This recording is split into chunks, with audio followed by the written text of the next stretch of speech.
Daniel Hayes ripped the wine glass out of the rich man's hand and slammed it down so hard the whole table jumped because that man had just called his 6-year-old daughter a charity case, loud enough for 200 guests to hear. The room went dead silent.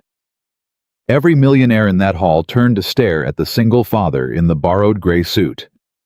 And that's the exact moment a billionaire named Victoria Sterling, a woman who never spoke to anyone beneath her, pushed back her chair and started walking straight toward him.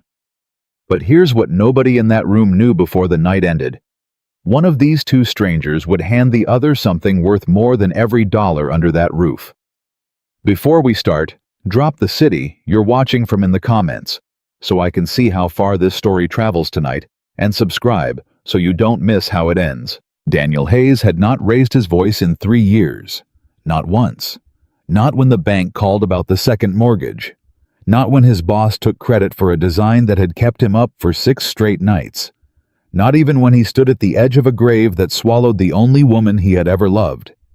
He had learned to fold his anger into a small hard square and tuck it somewhere behind his ribs where nobody could see it. So when the glass hit the table and the sound cracked across the reception hall like a rifle shot, even Daniel was surprised at his own hand. "Say it again," Daniel said. His voice was quiet. That was the frightening part. It wasn't loud. It was steady, and it was cold. "You said what about my daughter?" The man across from him was tall, tan, and dressed in a suit that cost more than Daniel's car. His name was Preston Vane, and he was the kind of man who had never in his life been told to sit down. He looked at Daniel's hand still pinning the glass to the linen, and he smiled the way a man smiles when he has never once been hit in the mouth. "Relax, friend," Preston said. "I said she's adorable. A little charity case in a party dress. It's sweet, really. Somebody at this wedding actually needs the free food." There were maybe 15 people close enough to hear it clearly. Daniel heard every syllable land. And behind Preston, half a step back holding a napkin she had folded into a tiny paper swan, stood Lily, 6 years old. Wearing the yellow dress Daniel had ironed himself at midnight because he didn't own an iron and had to borrow one from the neighbor. She had heard the words. Daniel could see it in her face, the way her little smile had frozen, the way her eyes had gone to the floor, the way she was already trying to make herself smaller because she thought she had done something wrong. That was what broke him, not the insult to himself. He had absorbed 1,000 of those. It was watching his daughter learn in real time that some people would look at her and see less. "Lily," Daniel said, not taking his eyes off Preston. "Come here, sweetheart." She came around the table quickly and pressed herself against his leg. Daniel let go of the glass. He crouched down to her level, right there in front of everyone, and he put both hands on her shoulders. "You did nothing wrong," he told her. "You hear me? Nothing. That man is confused about something, and it isn't you." "Daddy, is he mad at us?" she whispered. "No, baby. He's just not very happy inside. And people who aren't happy inside sometimes say ugly things, so other people feel as bad as they do." He tucked a strand of hair behind her ear. "But we don't do that, do we?" "No." "That's my girl." He stood back up. And now the whole room was watching because word of a scene travels faster than any music, and the band had trailed off, and even the bartender had stopped pouring. Daniel felt 200 faces turn toward him, waiting to see what the man in the cheap suit would do. "You know what, Preston," Daniel said. "I'm going to thank you." Preston blinked. "Thank me for showing my daughter exactly what she should never grow up to be." Daniel picked up his own untouched glass of champagne, the one he had been holding all night like a prop, and he set it gently in Preston's hand. "You look thirsty. Here, on the house." And he took Lily's hand and turned to walk away. Which is when the second thing happened, the thing that changed the entire trajectory of Daniel Hayes's life. A voice cut across the hall, clear, precise, used to being obeyed. "Preston." Every head turned. Because everyone in that room knew that voice, and everyone in that room knew what it meant when Victoria Sterling used your name like a blade. She was already on her feet. 41 years old, black dress, no jewelry, except a single band she never explained to anyone.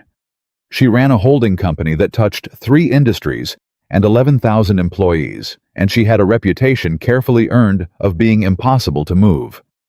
People had described her in the business press as glacial.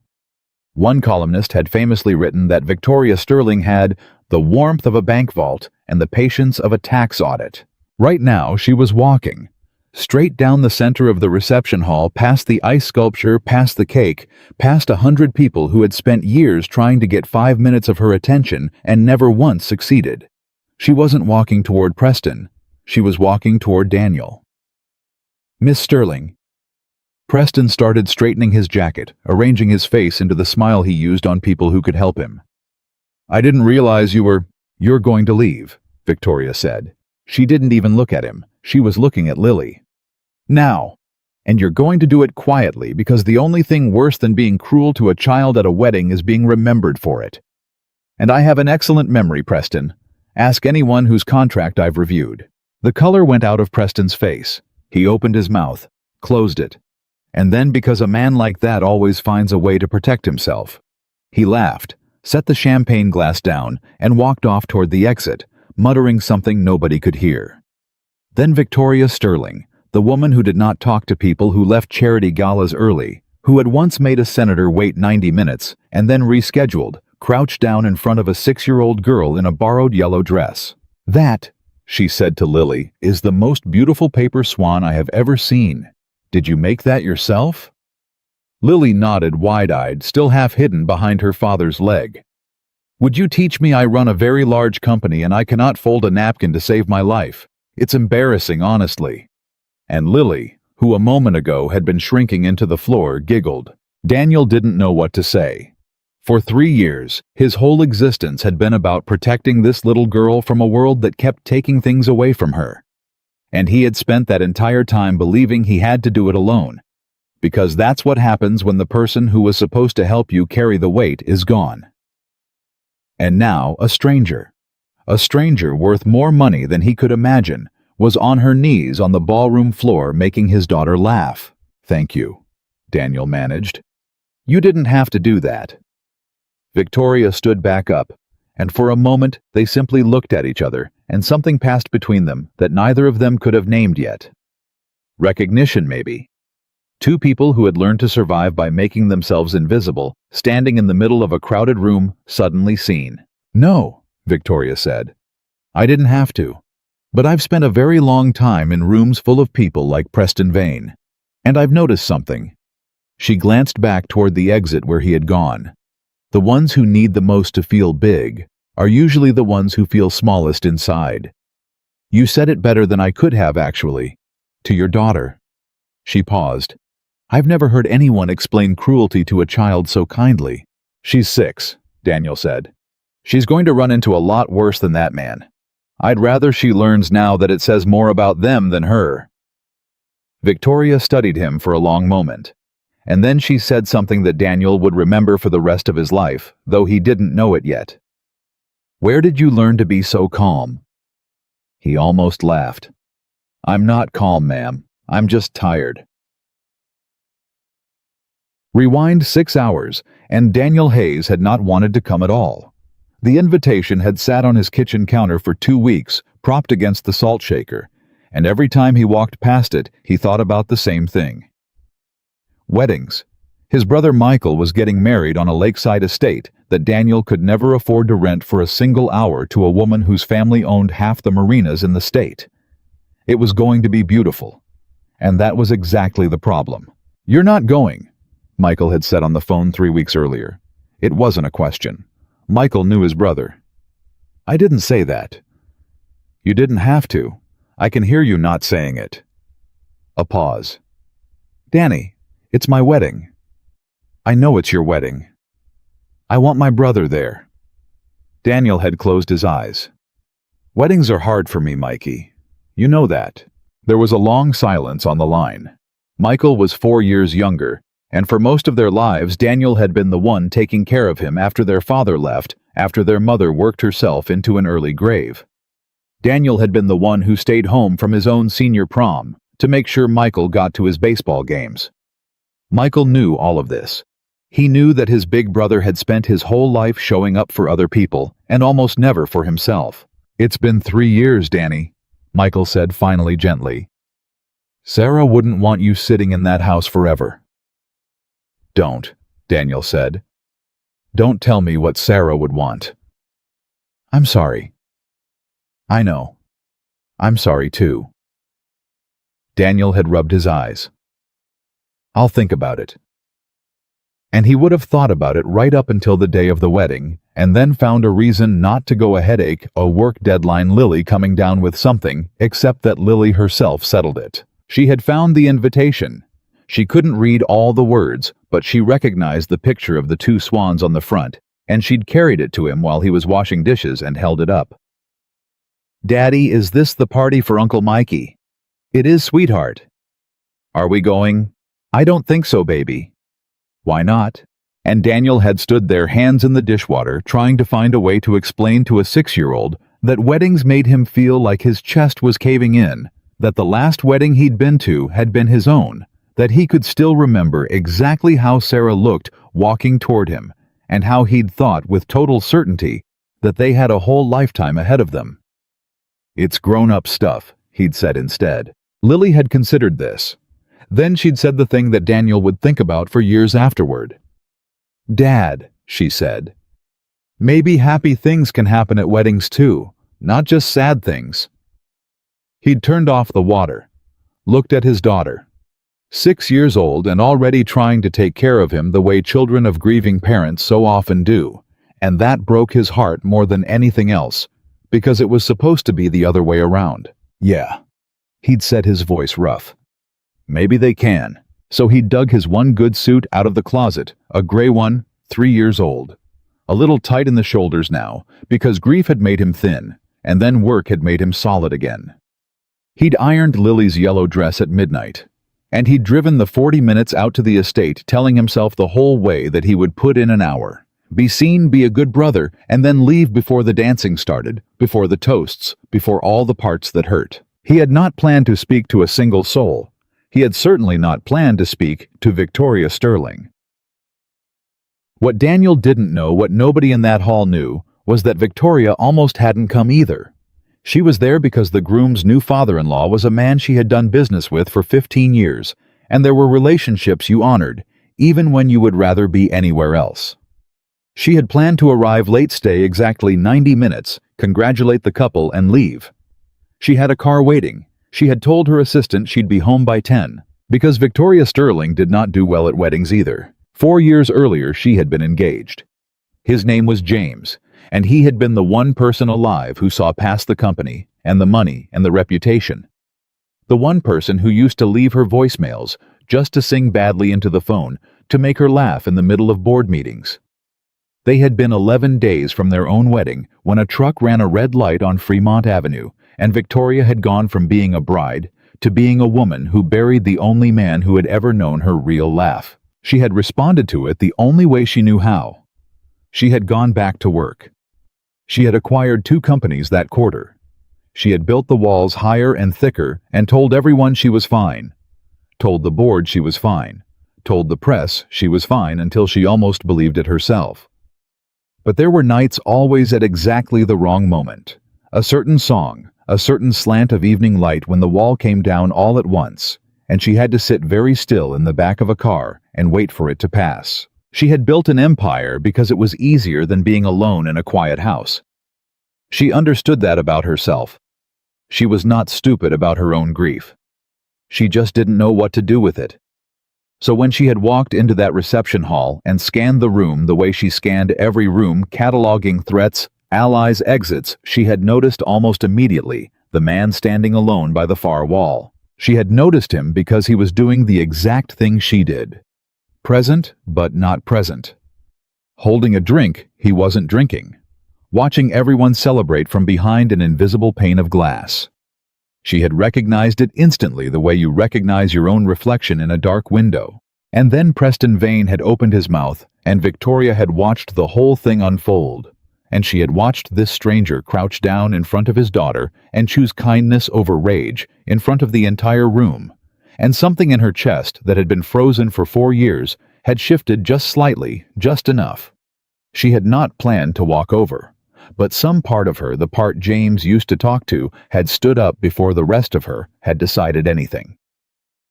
"You're hiding from the wedding, too," Victoria said. "Aren't you?" They had drifted without quite deciding to toward the tall windows at the edge of the hall, away from the noise. Lily had been claimed by a cluster of other children near the dessert table, and Daniel had one eye on her at all times the way he always did. He looked at Victoria surprised. "Is it that obvious?" "Only to another person doing the same thing." She tilted her head toward the crowd. "You've been standing in this corner for an hour. You haven't touched your drink. You keep looking at the exit, and every time the band plays something slow, you flinch." Daniel let out a breath that was almost a laugh. "You've been watching me. I watch everyone. It's a professional habit. Most people are easy to read. You weren't." She looked at him directly. "You looked like a man who'd learned how to disappear in plain sight. I know that look. I wear it myself." For a moment, Daniel didn't answer. He was used to small talk at things like this. What do you do? Where are you from? How do you know the couple? The polite little exchanges that never went anywhere. He was not used to a stranger saying something true to him inside the first minute. "My wife used to say the same thing," he said finally, "that I could vanish while standing right in front of her. It drove her crazy." "Used to. She passed away 3 years ago." He said it plainly, the way you learn to say it after enough repetitions, because if you let your voice break every time, you'd never get through a conversation. "Car accident. It was fast. That's what everyone tells me anyway. Like it's supposed to help." Victoria was quiet. And then, instead of the thing that everyone always said, "I'm so sorry, that's so terrible," I can't imagine she said something else. "People tell you it was fast because they need it to be true," she said. "It makes them less afraid. It has nothing to do with you." Daniel turned and really looked at her for the first time. "Yeah," he said slowly. "That's exactly it. That's exactly what it feels like." He shook his head. "Nobody's ever put it that way." "I've had some practice," Victoria said. "On the receiving end." "You lost someone." "My fiancé. 4 years ago. 11 days before the wedding." She said it the same way he had, flatly, precisely, the words worn smooth from handling. "So I understand the flinch when the band plays something slow." They stood there together in the noise, two strangers who had just told each other the one true thing at the center of their lives, and for a long moment neither of them felt the need to say anything at all. "Can I ask you something?" Daniel said eventually. "You can ask. I know who you are. Everybody in this room knows who you are. There are people here who'd trade a kidney for the conversation you're having with me right now." He gestured slightly at the room. "So why are you over here in the corner talking to a guy who designs starter homes for a living?" Victoria considered him, and what she said surprised them both. "Because you're the only person in this room who wanted absolutely nothing from me," she said. "Do you know how rare that is? Everyone in here has an angle, a pitch, and ask a favor they've been saving up. I could see them circling all night. And then there was you in your corner wanting nothing from anyone, just trying to get through the evening so you could take your daughter home." She paused.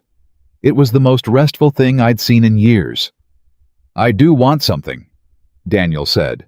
Victoria's expression cooled by half a degree, an old reflex. "And there it is."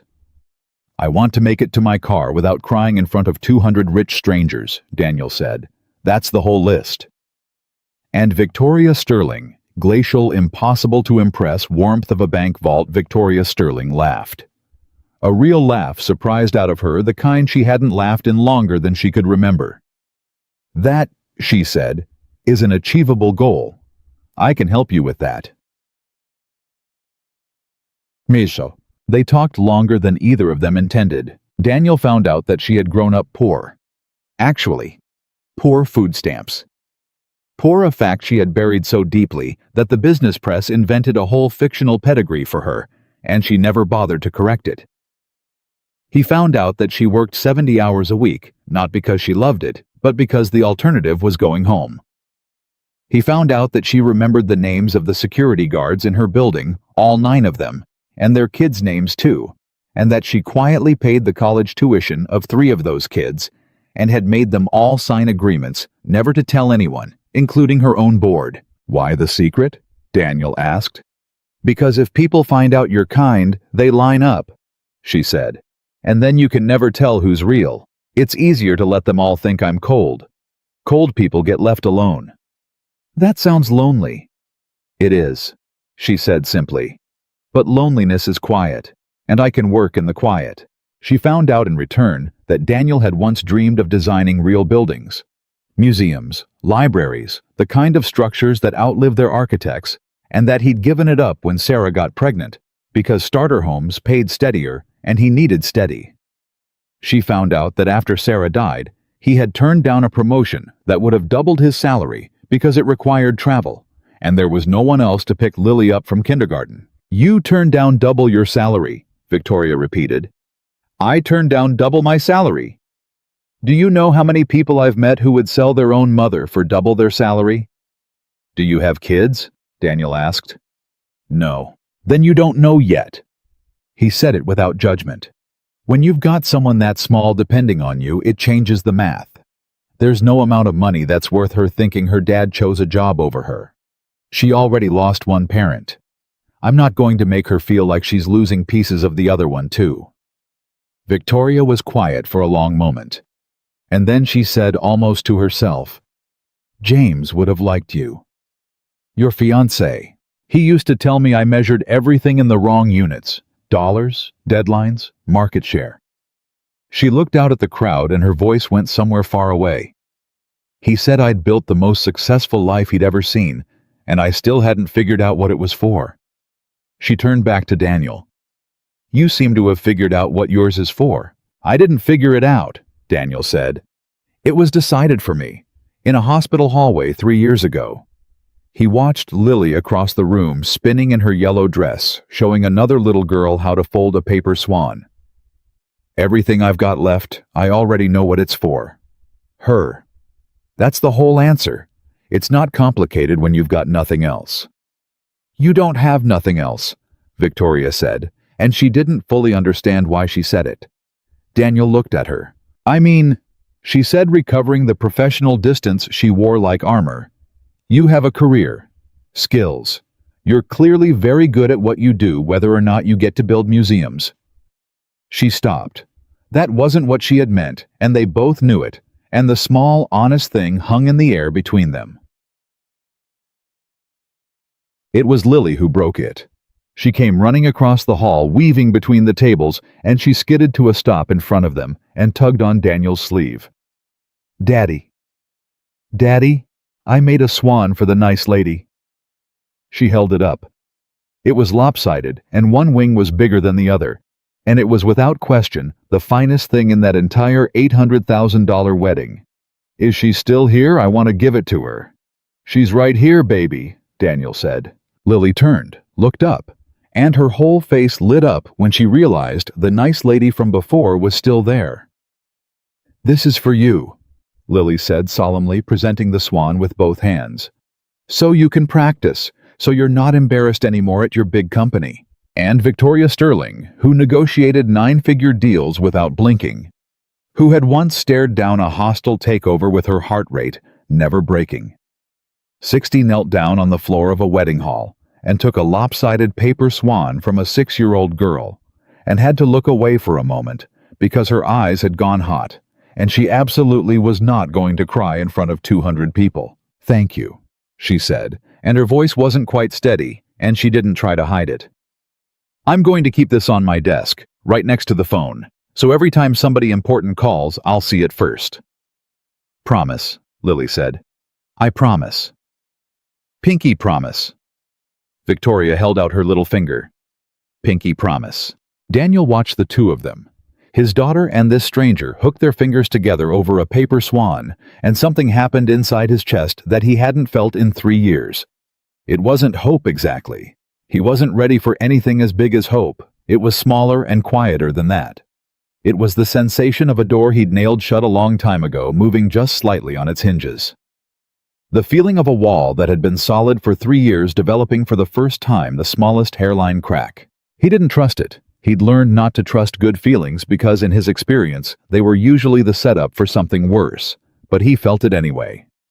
"Lily," he said gently, "why don't you go say goodbye to your cousins? We're going to head home soon. Okay?" "Okay, Daddy." And she was gone again, off across the room, the way children move, all forward motion, no looking back. Daniel turned to Victoria, who was still holding the swan carefully in both hands, like it was made of glass. "She likes you," he said. "That doesn't happen. Not since she doesn't warm up to people. Not anymore. She used to, before." He didn't finish the sentence. He didn't have to. "She's remarkable," Victoria said. "You did that. However you got here, whatever it cost you, you raised a child who folds swans for strangers because she wants them to feel less embarrassed. Do you understand how rare that is? I've been in rooms with the most powerful people on earth, and I have never once seen a single one of them do something that pure." "She got the good parts from her mother," Daniel said quietly. "No," Victoria said. "She got them from the parent who stayed." The band started up again, something slow, and Daniel felt the old flinch coming, the reflex, the memory. But this time, standing next to this woman who understood exactly why he flinched, it didn't cut as deep as it usually did. "I should go," he said, though part of him didn't want to, and that surprised him too. "It's past her bedtime, and I promised myself an hour, and I've done—" He checked his watch and blinked 3. 3 hours, Victoria said. "In a corner, hiding. Turns out the corner had company." She almost smiled. Then she reached into a small clutch that probably cost more than his monthly mortgage and pulled out a plain white card, and she wrote something on the back of it, not her office number. He'd realize later, but a different one, a private one, that maybe 6 people on Earth possessed. "I run a company," she said, holding out the card. "And I have a project. A real one, not a starter home." She watched his face carefully. "There's an old building downtown. Historic. Beautiful, or it was. Everyone I've hired wants to tear it down and put up something that prints money. And every time I look at their drawings, I feel like I'm signing a death certificate for something that shouldn't die." She paused. "I don't know why I'm telling you this at a wedding, except that you're the only architect I've met all year who talked about buildings like they were worth saving. So, that's my card. If you ever want to talk about a building that deserves to keep standing, call the number on the back." Daniel took the card, looked at it, looked at her. "I design starter homes, Miss Sterling." "You design homes," Victoria said. "The word starter is something other people put in front of it. I stopped letting other people put words in front of mine a long time ago." She nodded toward Lily, who was hugging her cousins goodbye across the room. "You should too, for her sake, if not yours." And Daniel Hayes, who had come to this wedding to be invisible, who had planned to slip out before the toasts, who had spent 3 years believing that the best part of his life was already behind him. And the only thing left to do was hold the line. For his daughter stood in that hall with a billionaire's private phone number in one hand and a lopsided reflection of his own kindness playing out across the room, and felt for the first time in a very long time like the story of his life might not be finished after all. He didn't call the number that night, or the next day. But he didn't throw the card away either. He put it in the inside pocket of his one good suit right over his chest, and he drove his daughter home under a sky full of stars. And when Lily fell asleep in the back seat, still clutching a leftover paper swan, Daniel looked at her in the rearview mirror and said very quietly to no one and to everyone, "Maybe you were right, baby. Maybe happy things can happen at weddings too." And 40 minutes away, in a house far too large for one person, Victoria Sterling set a lopsided paper swan on the desk where she made every important decision of her life, and she looked at it for a long time, and for the first time in 4 years, she did not go straight to her laptop. She just sat there. And she let herself remember what it felt like to laugh. The card stayed in Daniel's suit pocket for 11 days. He knew because he counted. Every morning he'd hang the gray jacket back on the hook by the door, and every morning he'd feel the small, stiff rectangle in the inside pocket right over his heart, and every morning he'd tell himself the same thing. She was being polite, he said to the coffee maker one Tuesday out loud, which was a habit he'd picked up living alone with a 6-year-old. Rich people say things at weddings. It doesn't mean anything. But he didn't throw the card away. On the 12th day, Lily brought it up over breakfast because children remember everything and forget nothing that matters to them. "Daddy, did you call the Swan lady?" Daniel nearly dropped the milk. "The what?" "The nice lady from Uncle Mikey's wedding. The one I gave the swan to. Did you call her?" Lily was working through a bowl of cereal with the focus of a surgeon. "You said you might." "I don't think I said that, sweetheart. You said we'll see." Lily pointed her spoon at him. "That means yes, but slow." Daniel stared at his daughter. 6 years old, and she'd already cracked the entire adult language. "It's complicated, baby." "Why?" "Because she's a very important, very busy person, and I'm—" He stopped. "You're what?" "I'm just Dad." Lily set down her spoon and looked at him with an expression that was so much like her mother's that it physically hurt him. That flat, disappointed patience Sarah used to level at him whenever he sold himself short. "You're not just anything," Lily said. "You're the best dad." She said so. She said, "You're the parent who stayed." I heard her. She picked her spoon back up. "So you should call her. She promised to keep my swan on her desk, and I want to know if she really did." And that was how Daniel Hayes ended up standing in his kitchen at 7:40 in the morning, phone in his hand, staring at 10 digits on the back of a white card, feeling his heart hammer like he was 17 years old. He almost hung up twice before it connected. "This is Victoria." Not Sterling residence, not an assistant. Just her voice, the same clear, precise voice that had cut Preston Vane in half across a wedding hall. "Miss Sterling, hi. You probably don't remember we met at—" "Daniel Hayes," Victoria said, and he could hear something in her voice that hadn't been there a second before. Warmth, maybe. Surprise. "The architect who designs homes. How's Lily?" He blinked. "You remember her name?" "I remember everything," Victoria said. "It's a professional habit and a personal curse. How is she?" She's the reason I'm calling, actually." Daniel rubbed the back of his neck. "She wanted me to ask you something, and she won't let it go so." "Ask me. Is the swan still on your desk?" There was a pause on the other end of the line. When Victoria spoke again, her voice had changed. It had gone quieter. "Hold on," she said. He heard movement, a door, and then her voice came back, and there was something almost shy in it, which was an impossible word to attach to a woman like that. "I'm looking at it right now," she said. "It's leaning against my monitor. One wing's bigger than the other. Tell her it survived a very important video conference on Thursday with a room full of men in Zurich who have no idea they were being watched by a paper swan the entire time." Daniel laughed. He couldn't help it. "She's going to lose her mind."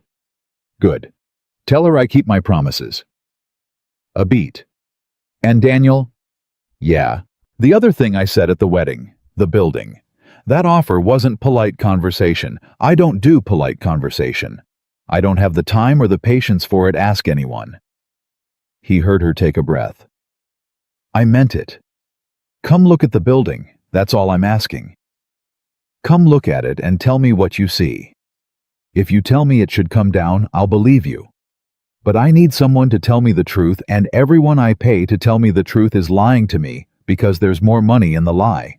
Daniel gripped the edge of the counter. "Miss Sterling, I have to be honest with you. I've never worked on anything like that.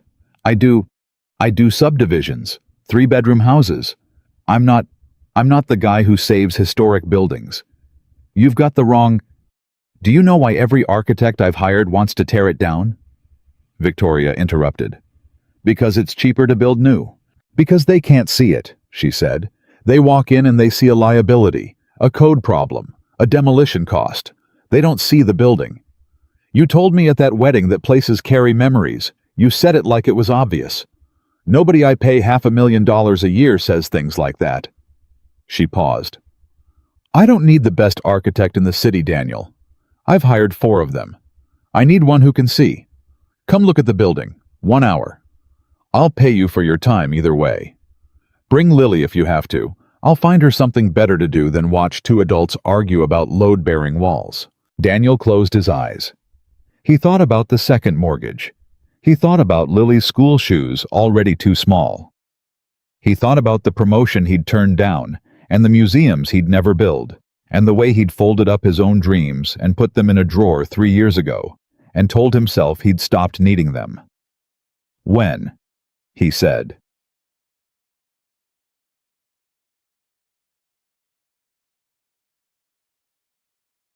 The building was on the corner of 9th and Marlowe, and Daniel knew it the second he saw it, because he'd walked past it 100 times as a kid.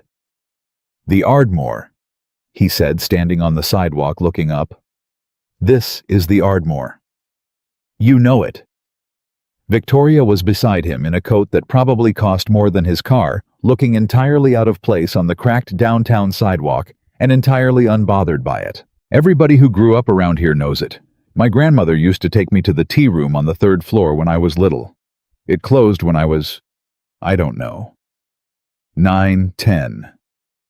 He walked toward the entrance and his whole posture had changed. Victoria noticed it immediately. He wasn't standing back anymore. He was leaning in. They had these tiles in the lobby, green and gold. My grandmother used to let me count them while she talked to her friends. There were 482.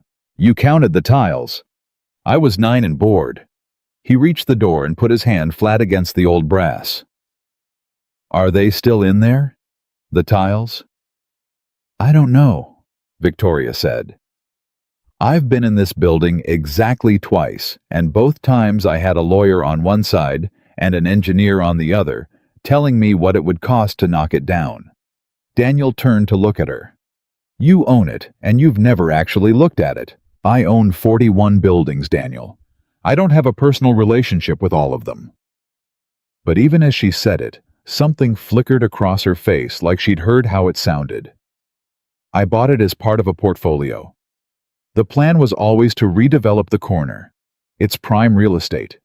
The building is just in the way." "In the way," Daniel repeated. "That's what my board calls it." He pushed open the door and walked inside, and Victoria followed him, and she watched a transformation happen that she would think about for a long time afterward. Because the man who'd been just Dad in the doorway of his own kitchen, the man who'd shrunk into the corner of a wedding hall, straightened up the moment he crossed the threshold of that ruined old building. He walked into the dim lobby, and he didn't see the water stains or the boarded windows or the half-century of dust. He crouched down and brushed his hand across the filthy floor, and when he pulled his hand back, there it was under the grime. Green and gold. "They're still here," he said, and his voice caught. "The tiles are still here. Daniel, 482 of them." He looked up at her from the floor, and there was something in his face she hadn't seen before. Something young and open and completely without armor. "Miss Sterling, do you have any idea what you're sitting on? Do you know how much handwork went into these? Nobody makes floors like this anymore. Nobody can. The craftsmen who did this are all dead. If you tear this down, this doesn't come back. Not for any amount of money. This is the only one there is." Victoria stood very still. "Show me the rest," she said quietly. So he showed her. He walked her through that building for 2 hours, and it was nothing like the tours the engineers had given her. The engineers had shown her problems. Daniel showed her a building. He showed her the ceiling in the old tea room 30 feet up where someone a century ago had hand-painted a border of leaves and forgotten flowers faded now, but still there. He showed her the staircase. "Look at the way it curves. They call that a geometric stair. They figured out how to build this without a single central support, and we've mostly forgotten how. And the tall windows on the south face. And the way the light came through them even now through 100 years of dirt. You feel that?" he said, standing in the middle of the empty second floor, arms out. The light. This whole building was designed around the sun. They oriented it so the reading room would catch the morning and the tea room would catch the afternoon. Somebody thought about that. Somebody stood right here 100 years ago and thought about how the light would move through this room, and then they built it, and it's still doing exactly what they wanted it to do. He turned to her. You can't buy that. You can't build that on a deadline with a spreadsheet. You'd have to care, and nobody's paid to care anymore. You're not being paid to care either, Victoria said. I'm paying you for an hour of your time to tell me whether it should come down. Daniel looked at her. It shouldn't come down, he said.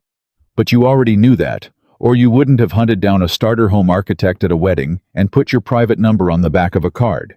You didn't need me to tell you the truth, Miss Sterling. You needed somebody to say it out loud so you'd have permission to believe it. For a long moment, Victoria didn't say anything at all. And then she did something Daniel didn't expect. She laughed short and disbelieving and shook her head. James used to do that, she said. See straight through me like that. It's very irritating. Your fiancé. He'd have loved this building. He'd have loved you standing in the middle of it with your arms out, telling a billionaire she already knew the answer.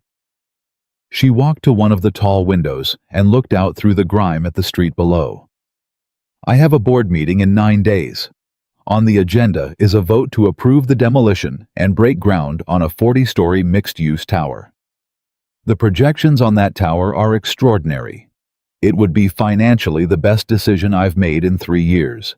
And I don't want to sign it. She said it like a confession, like it cost her something. I've been sitting on this vote for 4 months. My CFO thinks I'm losing my edge. Maybe I am. She turned back to face him. So here's what I'm going to do, and I need you to listen carefully because I only make offers like this once. I want you to design the alternative. Daniel went very still. I want you to take this building and show me what it could be, Victoria went on. Not a tower, not a teardown, a restoration.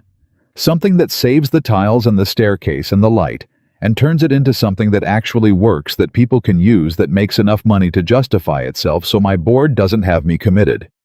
I want a full concept, drawings, a model, numbers, and I want it in 9 days so I can put it in front of that board and give them a choice. 9 days, Daniel said faintly.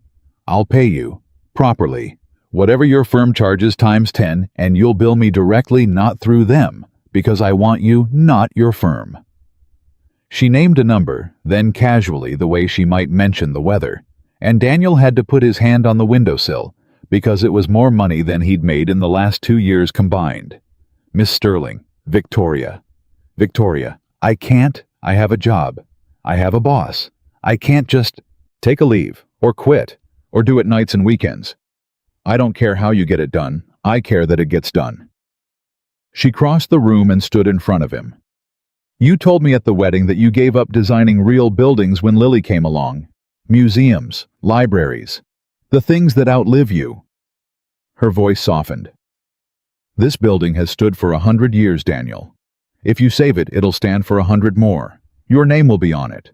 Lily will be able to bring her kids here someday and say, my father did this. You want to talk about what things are for. That's what this is for. That's what I'm offering you. And Daniel Hayes, standing in a ruined tea room where his grandmother had once let him count tiles, felt the drawer he'd shut 3 years ago slide all the way open. Why me? He said. It came out rougher than he meant it. Really? Why me? You could have anyone. Why the guy in the borrowed suit? Victoria looked at him for a long moment, and when she answered, she told him the truth, which was not something she did often. Because for 4 years I've been surrounded by people who see exactly what things cost and nothing about what they're worth, she said. And then a man knelt down at a wedding and told his little girl that a cruel man was just unhappy inside. And I thought there's someone who still knows the difference. There's someone who could look at a broken thing and see what it used to be instead of just what it would cost to haul away. Her voice dropped. I need to be around that. I've forgotten how to see it myself. I need someone to remind me. Daniel didn't have an answer for that. It landed somewhere too deep for words. I'll do it, he said. But I have conditions. Victoria's eyebrow went up. You have conditions. 2. He held up his fingers. 1. Lily comes first. If she's sick, if there's a school thing, if she needs me, I'm gone no matter what's on the schedule, no matter whose board meeting it is. That's non-negotiable. If that's a problem, we shake hands right now and I go home. Done, Victoria said instantly. That's not a condition, that's the only sane thing anyone said to me in months. What's 2? 2. Daniel looked at her steadily. You don't get to disappear on me. If I'm going to bet everything on 9 days and 1 board meeting, I need to know you're actually in it, not hiding in your corner. I saw you at that wedding, Victoria. You were doing the same thing. I was standing in a room full of people and being somewhere else entirely. If we're doing this, I need you here, present, for real. It was, Victoria realized the exact thing she'd said to him. You looked like a man who'd learned to disappear in plain sight. He'd turned it around and handed it back. That's a harder condition than the first one, she said quietly. I know. Nobody's asked me to be present in 4 years. Do you understand? People ask me for money, access decisions, favors my signature. Nobody asks me to actually be there. I'm asking. She held out her hand. Deal, she said. And when Daniel shook it, something passed between them again, the same current that had run through them both across a crowded wedding hall, and neither of them let go quite as fast as a business handshake required, and both of them noticed, and neither of them said a word about it. The next 9 days rearranged Daniel's entire life. He quit his job. He did it on the second day after lying awake the whole first night doing math and coming to the terrifying conclusion that Victoria's offer, if it went through, meant he'd never have to lie awake doing math again. His boss, the one who'd taken credit for his designs for 6 years, was so stunned he actually stood up from his desk. You're making a mistake, Hayes, he said. You've got a good steady thing here. You've got a kid to feed. You're going to walk away from a guaranteed paycheck to gamble on some rich woman's pet project. What happens when it falls through? Then it falls through, Daniel said, and I'll have designed something real for 9 days, which is more than I've done here in 6 years. He picked up the box of his things off the desk. You know what, Rick, keep the coffee mug. Consider it a going-away gift. He set up a workspace in his dining room.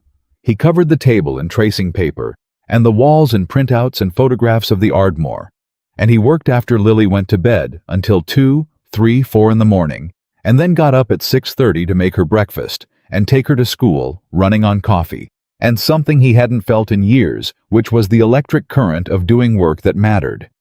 And Victoria, to his genuine surprise, kept her end of the deal. She showed up.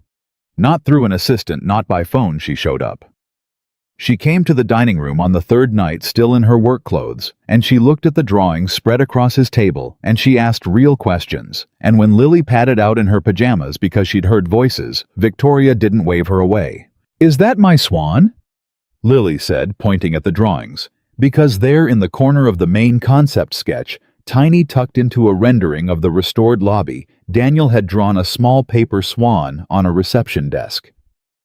That's your swan, Daniel confirmed. I put it in the drawing. Why? Because, Daniel said, the whole idea of this building is that we keep the things that matter instead of throwing them away. And your swan matters, so it's in the plan. Lily beamed like she had been knighted, and Victoria, standing over the drawings, had to press her lips together and look at the ceiling for a second. You put a paper swan in $100 million architectural concept, she said. I did. My board is going to have questions. Then I'll answer them, Daniel said. The swan stays. Victoria came back the 4th night. And the 5th. On the 6th night, she brought dinner, actual dinner, from a place with cloth napkins, because she'd noticed there was almost nothing in his refrigerator, and she'd figured out correctly that he'd been feeding Lily first and himself with whatever was left, which lately was not much. You don't have to do that, Daniel said when she set the bags on the counter. I know I don't have to. I own a company, Daniel. I'm aware of the concept of things I don't have to do. She started unpacking cartons. You're working 18 hours a day on my building and living on coffee and toast. I need you functional. This is a business expense. Uh-huh. It's a business expense. Whatever helps you sleep, Victoria. She stopped and looked at him across the counter, and for a second, neither of them was talking about dinner at all. Very little helps me sleep, she said, and it came out more honest than she'd intended. It's been that way for 4 years. Daniel set down his pencil. Me too, he said. 3. They stood there in the small kitchen, the smell of good food between them. 2 people who hadn't slept properly in years, and it would have been the easiest thing in the world to close the distance. He saw her think about it. He thought about it himself. And then Lily's voice came from the other room. Is that food? I smell food. And the moment folded itself back up and got put away gently by both of them for later. Later, Victoria said, reading his face, and it wasn't clear even to her what she meant by it. Later, Daniel agreed. On the 7th day, the trouble started. Daniel found out about it because Victoria went quiet in a way he was learning to read. She'd come by to look at the model he'd built, an actual physical model of the restored Ardmore, 3 feet long, that he'd stayed up until 5 to finish, and she should have been happy because it was beautiful, and instead she stood looking at it with her jaw set and her eyes somewhere else. What's wrong? Daniel said. Not a question. He'd gotten good at reading her. Nothing. It's beautiful. Better than I hoped. Victoria, what's wrong? She sat down heavily in one of his dining chairs, which he'd never once seen her do. She was a woman who occupied space like she was ready to leave it at any second, and she rubbed her forehead. There's a man on my board, she said. Gerald Ashford. He's been on the board longer than I've owned the company. He came with the last acquisition, and I couldn't get rid of him. He controls a voting block, enough shares that if he swings the room, he swings the vote. She looked up. He wants the tower. Badly. There's money in it for people he knows. And he found out I've been working with an outside architect on an alternative, and he's been asking questions. What kind of questions? About you. Victoria's voice was flat and hard. Who you are. Where you came from. What firm you're with, except you're not with a firm anymore. Are you, because you quit to do this? He's found out that you design subdivisions, that you have no experience with historic restoration, that you're... She stopped. That I'm what? His words, not mine. Say it. Victoria met his eyes. That you're some single dad she found at a wedding. That I've apparently lost my judgment. That the great Victoria Sterling is about to bet a 9-figure decision on an unqualified nobody, because... She stopped again, and this time the color came up in her face. Because what, Victoria? Because he's implying it's not about the building. She said it fast, like ripping off a bandage. He's implying I've got personal reasons. That I'm compromised. That there's something going on between us and it's clouding my judgment. And he's going to stand up in that board meeting in 2 days and say it out loud in front of 14 people and use it to kill your design and take the vote. The dining room was very quiet.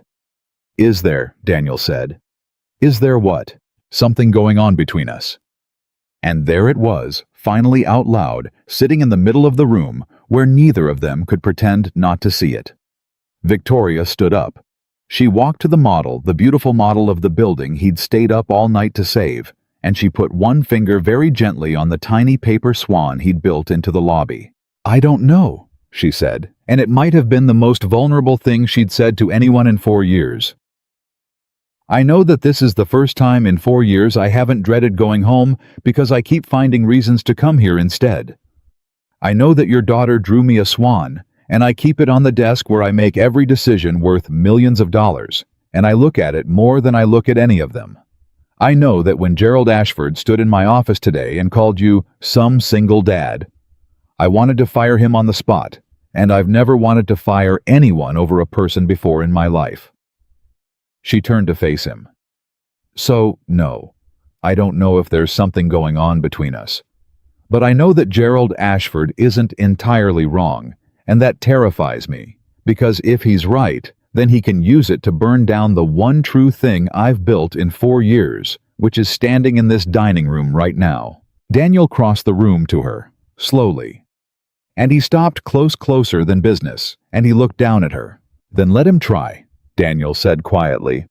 Let him stand up in that room and say, "I'm just a single dad." You know what I am. Victoria, I'm a man who quit a steady job to save a building that everybody else wanted to bury. I'm a man who counted 482 tiles when I was 9 years old and remembered every one of them. I'm a man who's going to stand next to you in that board meeting if you'll let me, and show 14 people something they've never seen before. He took a breath. Let him call me a single dad. It's the proudest thing I've ever been. He can say it like an insult. I'll wear it like a medal. Victoria looked up at him, and for a second her whole careful architecture, the walls, the armor, the glacial distance cracked wide open, and she let him see the woman underneath the one who'd been alone in a too-big house for 4 years.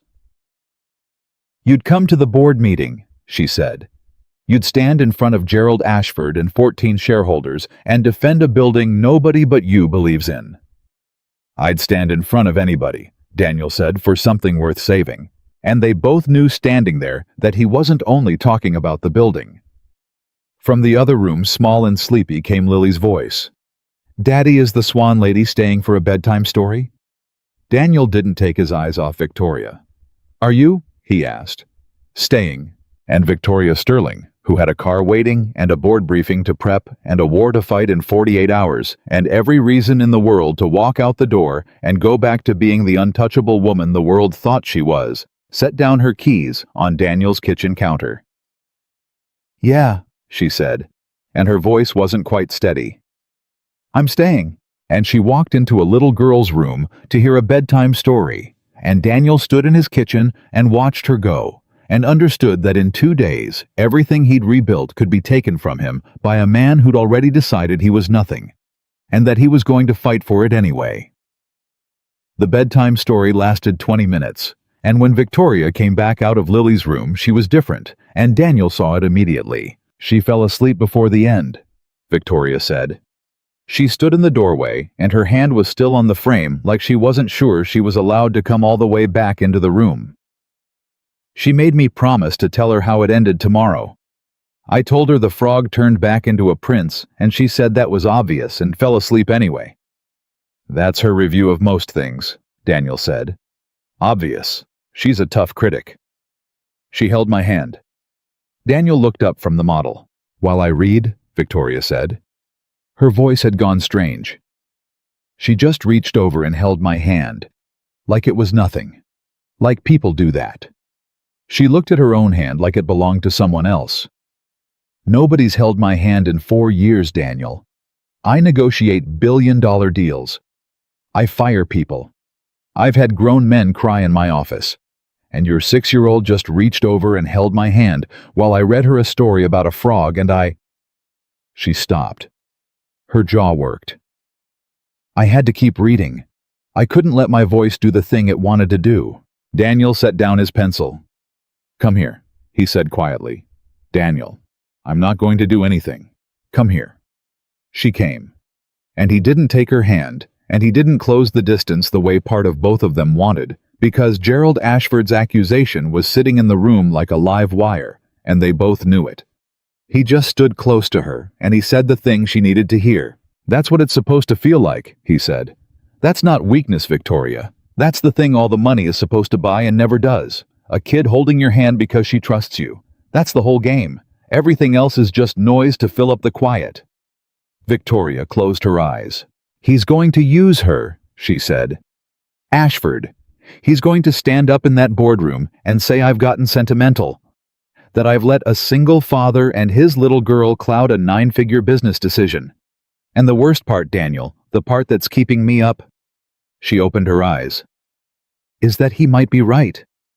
Maybe I can't see the building clearly anymore. Maybe I want to save it because I want to save something, anything, and it happens to be the thing standing in front of me. Daniel was quiet for a moment. Can I show you something? He said. He walked her over to the drawing spread across the dining table, and he pulled one out from the bottom of the stack. A page she hadn't seen covered in numbers. This is the part I haven't shown you yet, he said, because I wanted it right before I did. He tapped the page. You want to know if you're being sentimental? Here's the answer. This is the financial model, the full restoration, adaptive reuse, mixed commercial and residential. Ground floor retail. The tile lobby becomes an anchor. People will pay a premium to have their business in a lobby like that. It's a marketing asset. Floors 2 through 6, boutique office. 7 and 8 residential, and Victoria the residential in a restored historic building. Rents for 40% more than new construction, because there's only one of them and there will never be another. Nobody can compete with a 100-year-old building because you can't build a new 100-year-old building. He looked at her. The tower makes more money in year 1. I'll give Ashford that. But the tower depreciates. It's a commodity. There's 40 of them going up in this city. This building appreciates. In 15 years, it's worth more than the tower. And in 50, it's a landmark. And a landmark is an asset you literally cannot replace. He straightened up. You're not being sentimental. You're being right. You just haven't had the numbers to prove it. Now you do. Victoria stared at the page. Then she stared at him. You did the financials, she said slowly. You, a subdivision architect. I did the financials, Daniel said, because I knew that if I walked into that boardroom with a beautiful drawing and a sad story about tiles, Ashford would eat me alive. I've been dealing with men like Ashford my whole life, Victoria. Rich guys who think a man in a cheap suit can't count. He tapped the page again. So I counted. I stayed up 2 nights, and I counted everything. He wants to fight me on money, fine. I'll fight him on money. And I'll win, because his tower is a bet on next year, and my building is a bet on the next 100, and any man who can't see that shouldn't be on your board in the first place. For a long moment, Victoria didn't say anything. And then she laughed, a real one, the kind he'd surprised out of her at the wedding, and she pressed her hand flat against the drawings. You've been sandbagging me, she said. This whole time. Everybody thinks you're the sweet single dad who talks about light and memories, and underneath I'm a guy who's been underestimated his entire life, Daniel said, and learned to use it. You've got a 9-figure decision, Victoria. I'm not going to lose it because Ashford thinks I'm nobody. I want him to think I'm nobody. I want him to walk into that room feeling like he's already won. Daniel's jaw set. And then I want to hand you the pages, and I want to watch his face when he realizes the single dad from the wedding just outmodeled his entire finance team. Victoria looked at him with something in her eyes that hadn't been there before. Not warmth this time. Respect. The particular respect of one fighter for another. James was smart, she said quietly. James was one of the smartest men I ever knew. But James was smart the way people who've never been poor are smart. He'd never had to count. She shook her head slowly. You count everything, don't you? You've been counting your whole life. Tiles, dollars, every school shoe, and every gallon of gas. When you don't have much, Daniel said, you count what you've got. It's not a hardship. It's a skill. It's the skill that's going to win your board meeting. They had 36 hours. Daniel didn't sleep. He refined the model, sharpened the numbers, built a presentation he could deliver in his sleep, because he was fairly sure he'd be delivering it on no sleep at all. Victoria worked the phones quietly, carefully, one board member at a time, not asking for votes, just asking for open minds, because she knew Ashford was doing the same thing in the other direction and doing it harder. On the morning of the board meeting, Victoria called him at 6:30. There's a problem, she said. And Daniel's stomach dropped because he'd learned that when Victoria said, there's a problem, in that particular voice, it was serious. Tell me. Ashford moved the meeting up. It was supposed to be at 2. He got 3 other members to agree to 10 a.m. citing scheduling. It's not scheduling. He knows you've been working around the clock. He wants you exhausted and underprepared. A pause. And there's more. He's bringing someone, an outside consultant, a restoration expert who's going to sit in that room and pick apart your design in front of everyone. He's paid this man to make you look like an amateur Daniel. It's an ambush. Daniel was quiet for a second. He looked at the clock. He looked at Lily's closed bedroom door. He looked at the model on the table. Who's the expert? His name is Harmon. Curtis Harmon. He's legitimate. He's done real restorations. He teaches at the university. Ashford spent good money on him. He's going to sit across from you and use 40 years of credentials to tell the room you don't know what you're doing. Curtis Harmon, Daniel repeated. And then, to Victoria's confusion, he laughed. Quietly, but he laughed. Daniel, this is not funny. This man could— Victoria, Daniel said. Do you know who taught the night class I took 11 years ago? The one I took after work for 2 years because I couldn't afford the day program, and I wanted to learn restoration, even though I knew I'd never get to use it. He was smiling now, actually smiling. Curtis Harmon taught that class. I sat in the third row for 2 years. He wrote a recommendation letter for me that I still have in a drawer somewhere. He is not going to sit in that room and take Gerald Ashford's money to tell 14 people that his own former student doesn't know what he's doing. The line went silent.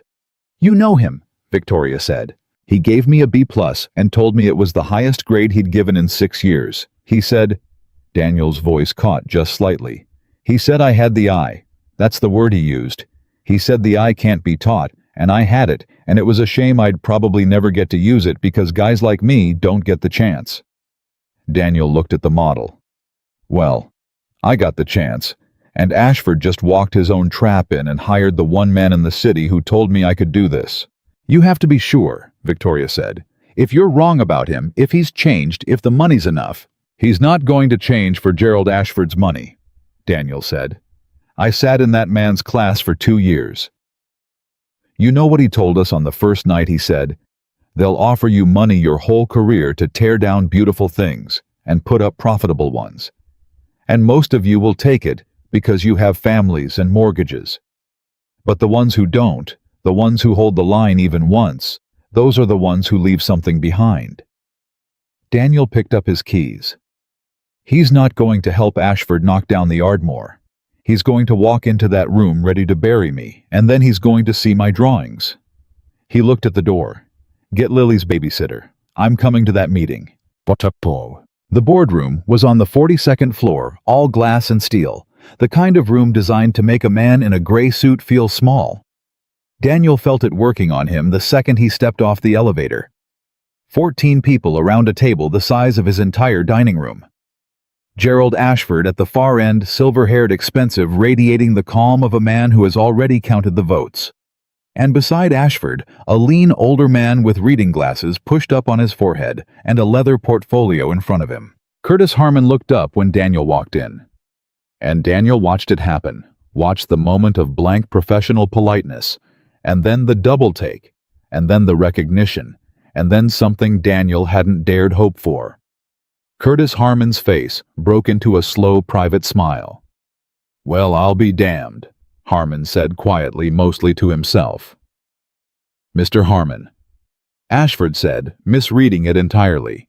Do you know the architect? Third row, Harmon said. 2 years of night class, best I ever taught. He was still smiling.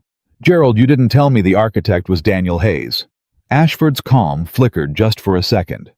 You know him. I taught him everything he knows about restoration, Harmon said. Which, if memory serves, means he knows quite a lot. This should be interesting. He leaned back and folded his hands, and the entire dynamic of the room shifted, and Ashford felt it, and Ashford didn't like it. Victoria stood at the head of the table. She looked at Daniel, and something passed between them steady. Here I'm present. We're doing this. And then she addressed the room in the voice that had built an empire. Thank you all for accommodating the schedule change, she said with a coolness aimed directly at Ashford that made 2 board members hide smiles. You've all reviewed the demolition proposal for the Ardmore site. Before we vote, I've asked Mr. Hayes to present an alternative. He has the floor. And Daniel Hayes stood up in a room built to make him feel small, and he was not small at all. He didn't start with the tiles. He'd learned that lesson at the wedding, learned it 100 times over in his life. You don't lead with the heart in a room full of men who've trained themselves to distrust it. He led with the numbers. He put the financial model on the screen, and he walked 14 shareholders through it line by line. And he did it in the flat, precise, unbothered voice of a man who has checked his math 4 times and knows it's right. The tower's year 1 return is superior, Daniel said. I'm not going to insult anyone in this room by pretending otherwise. If your investment horizon is 18 months, build the tower. He clicked to the next slide. But nobody at this table has an 18-month horizon. You're a holding company. You hold. So let's talk about what you're actually holding. He walked them through the depreciation curve, the appreciation curve, the premium on historic residential, the point 15 years out where the two lines crossed and the Ardmore pulled decisively ahead and never looked back. The tower is a sprint. The Ardmore is compound interest.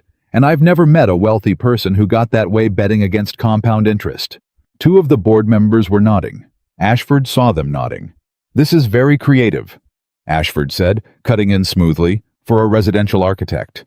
But Mr. Hayes, with respect, financial projections are easy to make optimistic when you're not the one on the hook for them. The restoration cost alone is on slide 9, Daniel said. Fully loaded with a 20% contingency because I've done enough real projects to know that historic buildings hide surprises and only a fool budgets without a cushion. He clicked to it. I've been conservative everywhere. Mr. Ashford would want me to be optimistic, and the model still works. You're welcome to have your finance team audit every number. I'd encourage it. It'll hold. Ashford's jaw tightened. He'd expected a dreamer with pretty drawings. He'd gotten a man with a spreadsheet who'd anticipated his every objection. Perhaps. Ashford said, changing tactics, turning to his consultant. We should hear from an actual expert. Mr. Harmon has 40 years in historic restoration. Curtis, in your professional opinion, is this design achievable? Or is it, as I suspect, an amateur's fantasy dressed up in a nice spreadsheet? And there it was. The trap sprung. Every head in the room turned to Curtis Harmon. Harmon took his time. He pulled his reading glasses down off his forehead. He paged slowly through the drawings Daniel had sent ahead, and the room waited, and Ashford waited with the small, satisfied stillness of a man about to watch his money do its work. May I ask the architect a question directly? Harmon said. Of course, Victoria said. Harmon looked at Daniel over the top of his glasses. The geometric stair, in the east stairwell. You're proposing to preserve it rather than replace it with code-compliant new construction. Most restoration architects would gut it. It's a liability. It doesn't meet modern egress width. It'll cost you a fortune in variances. He leaned forward. Defend it. The room went quiet. It was a test, and everyone knew it, and Daniel understood exactly what his old teacher was doing. He wasn't attacking. He was handing Daniel the ball. You can't replace it, Daniel said, because nobody can build it. It's a self-supporting geometric stair-cut stone, no central column. There are maybe a dozen people left alive who understand the geometry, and none of them are cheap, and that's precisely why it's worth saving. The variance is expensive, yes. But you don't preserve a stair like that because it's cheap. You preserve it because it's the single most valuable object in the building, because it's the thing no amount of money can reproduce, which makes it the definition of an appreciating asset. Daniel looked steadily at his old teacher. You taught me that, Mr. Harmon, first month of class. The things you can't rebuild are the only things worth keeping. Curtis Harmon sat back. And then slowly he took off his glasses entirely, and he turned to face Gerald Ashford, and he addressed the whole table. Gerald. Harmon said, you paid me to come in here and tell you this young man is an amateur. I'm going to give you your money's worth, so I'll be precise. He set his glasses on the table. In 40 years of teaching and practice, I have met perhaps 5 architects with a true eye for a building, the ability to look at a ruined structure and see not what it costs, but what it is. Daniel Hayes is one of them. I knew it 11 years ago, when he was sitting in the 3rd row of my night class, exhausted after a full day's work, and this presentation confirms it. His numbers are sound. His preservation strategy is not just achievable, it's better than what I'd have proposed myself, and I've been doing this since before he was born. Harmon picked his glasses back up and put them in his pocket. A man finished with his work. You hired the wrong expert, Gerald. You wanted someone to bury him. I'm not going to bury a man for doing the finest work in this room. If you want that done, you'll have to pay someone with looser standards than mine. The silence that followed was the loudest thing Daniel had ever heard. Ashford's face had gone gray. He'd spent good money to build a trap, and the trap had turned around and bitten him in front of the entire board, and he knew it, and worse, he knew everyone else knew it.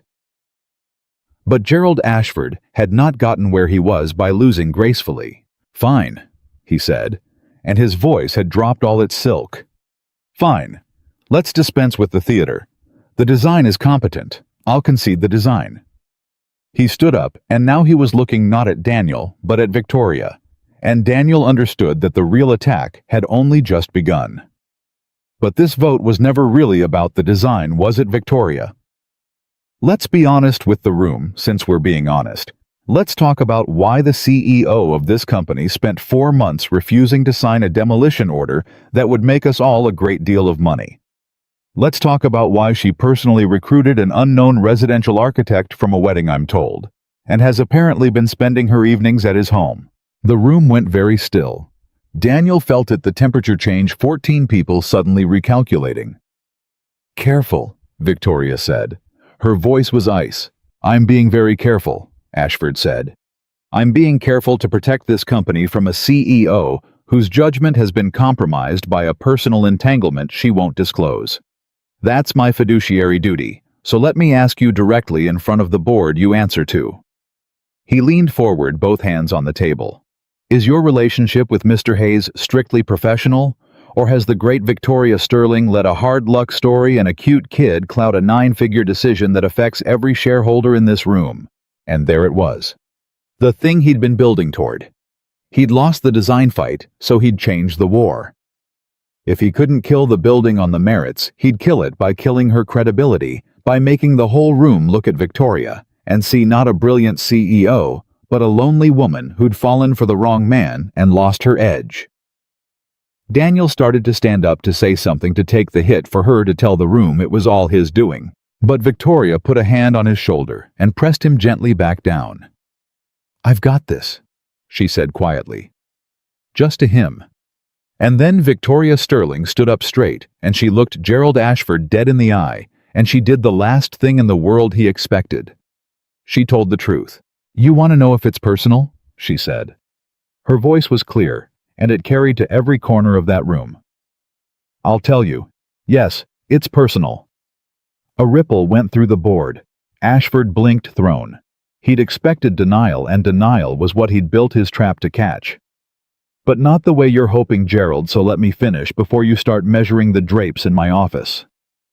She walked slowly around the table as she spoke. 4 months ago, I couldn't sign that demolition order, and I didn't know why. I told myself it was strategy. It wasn't strategy.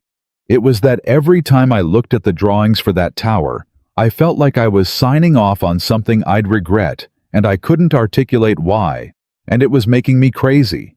And yes, Gerald, it was affecting my judgment because I was trying to make a decision with half the information. She reached Daniel's end of the table and stopped. And then I met a man at a wedding who looked at a broken building and saw what it was worth instead of what it cost. And I hired him. Not because of a cute kid. Not because I'm lonely, though. God knows you've all decided I must be. I hired him because he could see the thing I couldn't. And I needed to see it before I destroyed something irreplaceable on the advice of men like you who've never in your lives valued anything you couldn't liquidate by Friday. The room was dead silent. Ashford's mouth opened. "Is it personal?" Victoria went on, and now her voice dropped, and somehow that made it land harder. "This man quit a steady job to save your asset. He built you a financial model your own finance team couldn't have improved on. He brought in the one restoration expert in this city credible enough to shut down the man you paid to ambush him. And he did it without knowing. That's who you'd hire. That was luck. But the rest of it, Gerald? The rest of it was work. So yes, it's personal. I take it personally that this company spent 4 months about to make a $100 million mistake. And one man I found at a wedding is the reason we didn't. If that's the compromised judgment you're worried about." She looked around the whole table now, meeting every pair of eyes. "Then I'd suggest every one of you pray I stay exactly this compromised, because it just saved you a fortune." Nobody moved. And then Curtis Harmon from his seat started to clap. Slowly. Once, twice. And a board member near the window joined him. And then another. Ashford stood at the end of the table with his hands still flat on the wood, and he understood the way a man understands the moment a fight is lost, that he had reached too far.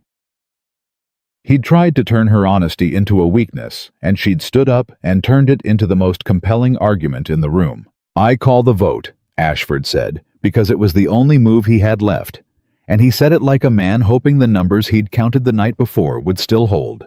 They didn't. They went around the table, and Daniel counted along with them the way he counted everything, and he watched the tower die. One raised hand at a time. Ashford's block held, but his block wasn't the whole room anymore, because two of the members he'd been sure of had watched a subdivision architect out-argue a paid expert, and a CEO stand up and tell the truth when a lie would have been easier and they'd changed their minds in the last 20 minutes. When it was done, the restoration had the votes. Not by much, but by enough. Victoria didn't celebrate. She simply nodded once like a woman who'd expected nothing less and said, "The motion carries. The Ardmore stands. Mr. Hayes leads the restoration. This meeting is adjourned." And Gerald Ashford picked up his things and walked out of that boardroom without a word, and everyone in the room understood that his time on the board was measured now in weeks. Daniel found Victoria alone in her office an hour later, standing at the window, looking out over the whole city, the lopsided paper swan on the desk behind her. "You didn't have to do that," Daniel said from the doorway. "You could have denied it. It would have been cleaner. He handed you the easy way out, and you didn't take it." Victoria didn't turn around. "I'm done lying about what things are worth to me," she said. "I've spent 4 years telling everyone I'm fine, telling the board I'm fine, telling the press I'm fine, telling myself I'm fine, standing in the corner of every wedding pretending I don't feel anything." She turned around then. "I watched you kneel down at that wedding and tell your daughter the truth about a cruel man kindly in front of 200 people. And I thought I've forgotten how to do that. I've forgotten how to just say the true thing out loud." She looked at him. "So today I said it, out loud, in front of the people who could hurt me most with it. And you know what happened, Daniel? You won. I felt like myself for the first time in 4 years." Her voice went rough. "That's what happened, not the vote. The vote's just money. I felt like the person I was before I buried James and turned into a woman who lives in a corner." She crossed the room toward him. "You did that. You and a 6-year-old with a paper swan. You walked into my life 11 days ago and started tearing down every wall I spent 4 years building, and I should be furious about it. And instead She stopped. "Instead, you what?" Daniel said quietly. They were standing very close now. There was no board meeting anymore. No Ashford, no live wire in the room, no accusation to keep them apart. Just the two of them, and a paper swan, and 11 days that had rebuilt them both. "Instead, I keep finding reasons to come to your dining room," Victoria said. "And I'm out of reasons, Daniel. The building's saved. The vote's over. I don't have a professional excuse to sit at your table anymore." Her eyes searched his face. "So, I'm going to have to come up with a different reason.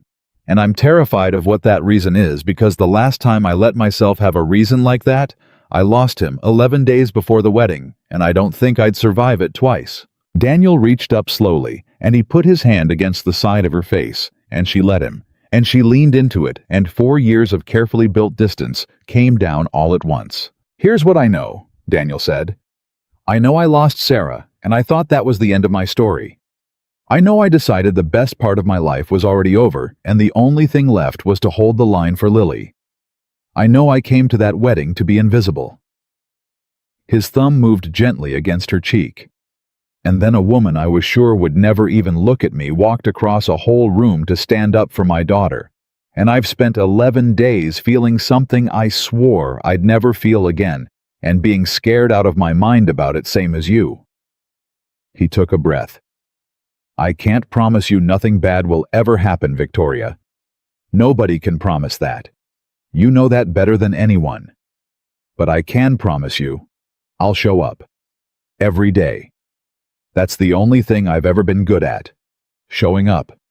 Even when it's hard. Especially when it's hard." Victoria's eyes were wet, and she didn't fight it. And for a woman who'd trained herself for 4 years, never to cry in front of anyone, letting him see it was the biggest thing she could have done. "That's the whole game, isn't it?" she whispered. "Showing up. You said it about Lily. That's the whole answer. That's the whole answer." And Victoria Sterling, billionaire, glacial, impossible to impress. Alone in a too-big house for 4 years, closed the last of the distance and pressed her forehead against his, and they stood there together in the quiet, two people who'd both been so sure their stories were over, discovering at the same moment that they'd only been paused. Behind them on the desk, where she made every decision worth millions, a lopsided paper swan with one wing bigger than the other kept its silent watch over the two of them. And for the first time in 4 years, Victoria Sterling wasn't looking at it to remember what mattered. She was looking at the man in front of her, because now she knew. They didn't tell Lily right away, not because they were hiding it, but because Daniel had learned something about being a single father that Victoria was only beginning to understand. You didn't hand a 6-year-old a big new thing carelessly. Lily had already lost one whole world. You didn't introduce another one to her the way you'd introduce a business partner. You let it grow slow in the quiet, in the ordinary places, until one day the child looked up and realized the thing had always been there. So it grew slow. Victoria started coming to the house not as an architect's client, but as something else, something neither of them named for a while. She'd show up on a Saturday morning with grocery bags because she'd noticed again that Daniel bought for Lily and skipped himself, and this time she didn't call it a business expense. "You bought vegetables," Daniel said, going through the bags. "You bought, is this kale, Victoria? Nobody in this house eats kale." "Somebody in this house is going to start," Victoria said, "because somebody in this house has been running on coffee and toast for 11 days, and I've decided I'm putting a stop to it." "You've decided." "I've decided. I run a company, Daniel. Deciding things is what I do." She was already opening cabinets, learning where things went, which was its own kind of intimacy, a woman learning the geography of a man's kitchen. "Where do you keep the—" "You don't have a colander, do you?" "I have a strainer." "That is a strainer for pasta, and a colander is—" She stopped, turned around, found Daniel leaning against the counter grinning at her. "You're laughing at me." "I've never seen you not know where something is," Daniel said. "You always know where everything is. You walk into a room and you've got the whole thing mapped in 3 seconds, and you don't know where my colander is." "You don't own a colander." "I don't own a colander," Daniel agreed. "Which is the whole point. There's finally something Victoria Sterling can't find, and it's in my kitchen." She threw a dish towel at him. It was the first time she'd ever done something that silly, and she felt the strangeness of it, the way her own body did something spontaneous and unguarded, and she watched Daniel catch the towel out of the air and laugh, and she thought, this is what James meant. This is the thing I stopped being able to do. Lily wandered in, then drawn by the noise the way she always was, and stopped in the doorway, taking in the scene, the swan lady in the kitchen, groceries everywhere, her dad laughing, an actual dish towel in the air. "Is Victoria making dinner?" Lily asked. "Victoria is attempting to make dinner," Daniel said. "It's touch and go. She can't find the colander."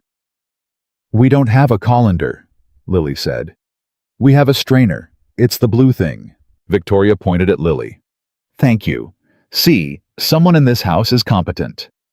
Lily beamed and climbed onto a chair to supervise, and that was how it started. Really, not with a conversation, not with an announcement, but with a Saturday and a bag of kale nobody wanted, and a 6-year-old showing a billionaire where the strainer was kept. The restoration of the Ardmore took 11 months, and it changed all 3 of them. Daniel threw himself into it with a focus he hadn't brought to anything since before Sarah died. He was on site every day. He learned the names of every worker the way Victoria knew her security guards, and he learned their kids' names too, because he'd picked up more from her than he realized. When the crew uncovered the hand-painted ceiling in the old tea room under a century of grime and a drop ceiling some idiot had installed in the 70s, Daniel called Victoria and made her come down in the middle of a workday to see it. "Look up," he said when she walked in. Don't say anything, just look up. She looked up. The leaves and forgotten flowers cleaned now, the colors coming back 100 years old and looking down at them. Somebody painted that lying on their back on scaffolding, Daniel said, for weeks. A person whose name we'll never know. And they did it beautifully, even though they must have known most people would never look up and see it. He was quiet a moment. That's the whole thing, isn't it? Doing it beautifully, even when nobody's looking.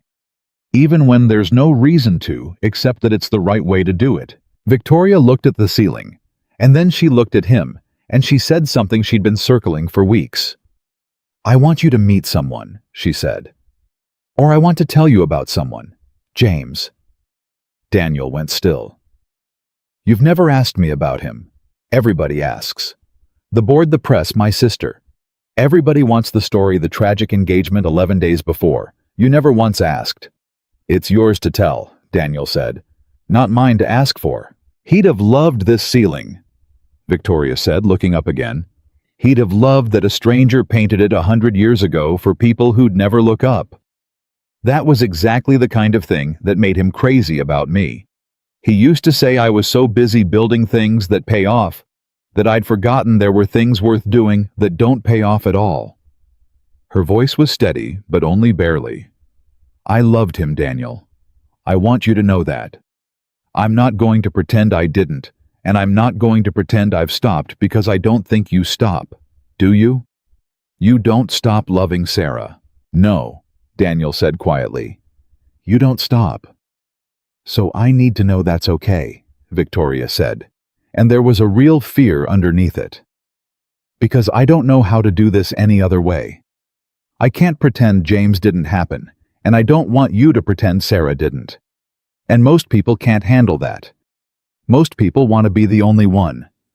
They want you to close the door on everything before them, and Victoria. Daniel crossed the room. Look at me. There is no door I'm asking you to close. Sarah is Lily's mother. She's half of my daughter's face. She's in this building right now because half of what I know about seeing things she taught me. I'm never closing that door, and I'd never ask you to close yours. He took her hands. We're not replacing anybody. That's not what this is. James gets to stay. Sarah gets to stay. There's room. That's the whole thing about a heart. Nobody tells you it doesn't run out. It just makes more room. Victoria pressed her face into his shoulder, and under a 100-year-old ceiling painted by a stranger, she let herself be held by a man who wasn't asking her to forget anything. And it was, she thought, the first fully honest embrace she'd had in 4 years. The night they told Lily they did it together, and they did it carefully, and it still didn't go the way they planned, because it never does with children. They sat her down after dinner. Daniel had rehearsed it in his head a dozen times. He started slow. Lily, sweetheart, Daddy wants to talk to you about something. About Victoria. Lily looked between them with the flat, patient, all-seeing gaze of a 6-year-old who has already figured out what the adults think they're about to reveal. Are you getting married? Lily asked. Daniel choked on nothing. No. That's not what we're not. Okay, Lily said, unbothered. But is Victoria going to be around more? Like forever more. Not just visiting more. Victoria found her voice first. Would that be okay with you? If I was around more? Forever more. Lily considered this with tremendous seriousness. And then she asked the question that undid both of them. The question that only a child who has lost a parent could think to ask, the question that had been sitting under everything.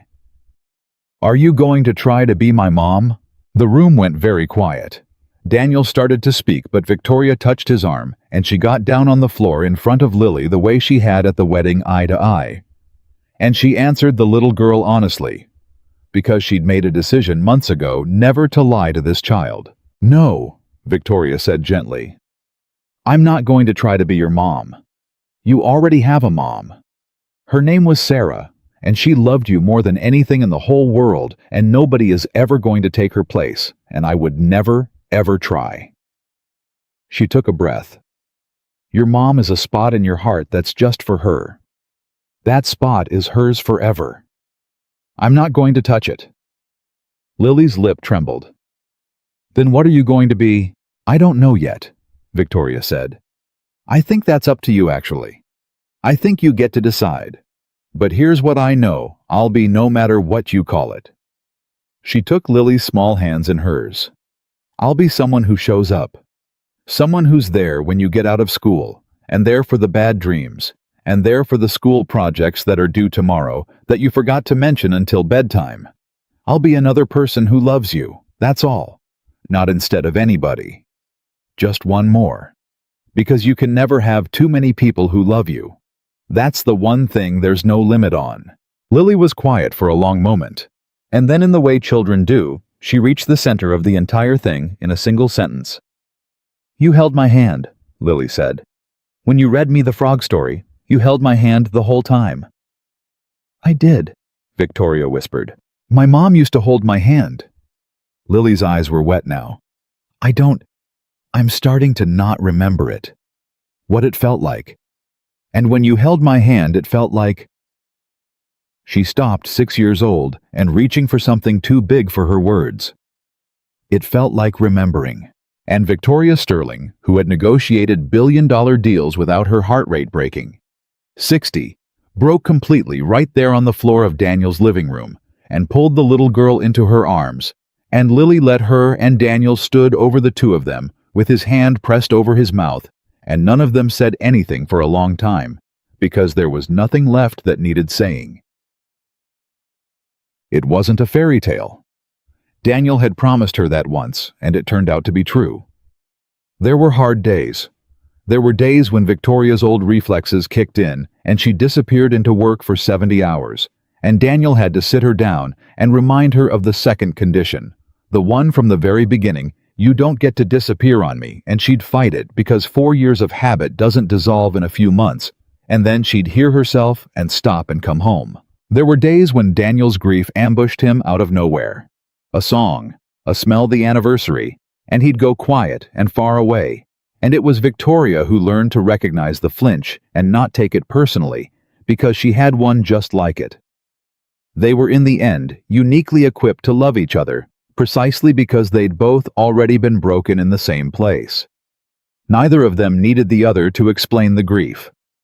They just recognized it the way you recognize your own reflection in a dark window, the way they had across a wedding hall the first night. There was one fight, a real one, 3 months in, that nearly ended it. Victoria's sister had said something at a family dinner, offhand cruel, in the way family can be cruel, about how convenient it was that Victoria had found a ready-made family, a widower, and his daughter, right when she was getting older and running out of time to have her own. She'd said it lightly. She'd said it with a smile.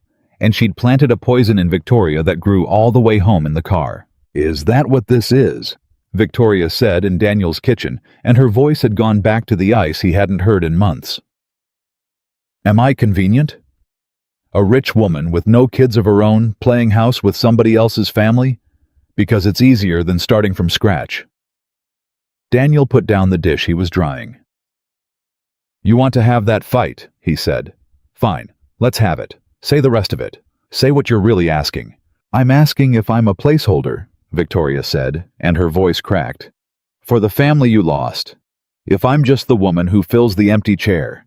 If Lily needed a mother, and I was available, and that's the whole... Stop. Daniel crossed the kitchen. Stop it. Look at me. He took her face in his hands. Your sister is scared of you. She's always been scared of you. You told me that yourself. So she found the one thing that would hurt, and she said it, and now you're standing in my kitchen letting her win. His voice dropped. You're not filling a chair, Victoria. You didn't come to that wedding looking for a family. I didn't go looking for a wife. Neither of us was shopping. We got ambushed, both of us. You walked across that room because you couldn't stand watching a man be cruel to a child. And I fell for you somewhere between the tiles and the paper swan. And there was nothing convenient about any of it, because falling in love again when you're terrified of losing someone again is the single least convenient thing a person can do. He wiped a tear off her cheek with his thumb. If I wanted convenient, I'd have stayed alone. Alone is convenient. You're the opposite of convenient. You're the scariest thing that's ever happened to me. And I choose you anyway, every single day. That's not convenience. That's the bravest thing I've got. Victoria broke, and this time Daniel caught her, and they stood in the kitchen, holding each other, and the fight didn't end the relationship, it did the opposite. It was the moment they both stopped being afraid it would be taken away, because they'd survived the first real test, and the thing was still standing. The Ardmore reopened on a Saturday in the fall. Daniel stood in the restored lobby, the 482 tiles gleaming green and gold, cleaned by hand over 3 weeks, every single one saved. And he watched people walk in for the first time, and look up, and stop, and go quiet, the way people do in the presence of something made with care. There was a bronze plaque by the door. Victoria had insisted on it. Daniel had fought her about it for a week, and lost. The Ardmore. Restored 2026. Lead architect Daniel Hayes. Because the things you can't rebuild are the only things worth keeping.